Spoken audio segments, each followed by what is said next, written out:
केबे लागिब पताका पिंडी रे जातीय पताका एवं केबे कार्यक्षम हेब खंडपड़ा सुनामुही पर्यटन स्थली निकटरे थिबा भेंडिंग जोन गुड़िक जहाकु नेई साधारण एवं प्रश्नवाची सृष्टि होईछि।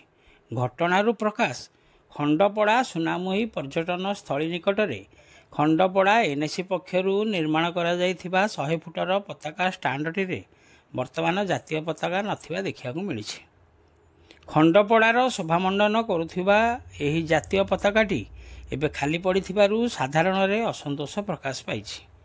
एही पताका पिंडी बाबदकु खंडपड़ा एनएसी पक्षरु 10 लाख रु ऊर्ध्व टंका व्यय करा जायथिबा बेले एठारे पूर्वरु लागिथिबा पताकाटी चिरी जिबारु एहाकु कढ़ा जायथिला एवं एनएसी पक्षरु एठारे एक नूतन पताकाटी खूब शीघ्र लगा जिबा पई प्रतिश्रुति मध्य दिया जायथिला। किंतु दुखर विषय एठारे एही पताकाटी 2 मासरू ऊर्ध्व समय बीती जाइथिले मध्य लगा जाई पारु नाही। अन्य पक्षरे एठारे 20 लाख टंकारु ऊर्ध्व टंका व्यୟରେ एक आंब आकृति भेंडी जोन गुड़िए निर्माण करा जायथिला जहाँकि आज पर्यंत कार्यकारी होई पारिला नाही। एहा एबे संपूर्ण अवहेलित अवस्था पड़ी रही। एपरिकी एही आंब आकृति भेंडी जोन गुड़िकर किछि अंश भांगी रुजी गलानी एवं एठारे अलिया आवर्जना भर्ती होई रहिबा सहित जीवजंतुक पई एहा एबे आश्रयस्थली पालटिछि।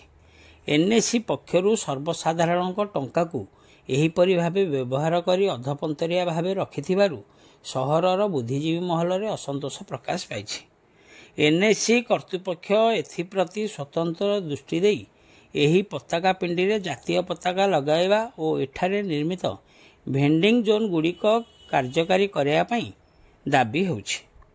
अन्य पक्षरे देखियाकु बाकी रहिला खंडपड़ा एनएसी पक्षरु आगामी दिन रे एथिप्रति कौन पदक्षेप निया जाउछि। खंडपड़ारू संतोष कुमार साहू को रिपोर्ट, खंडपड़ा खबर।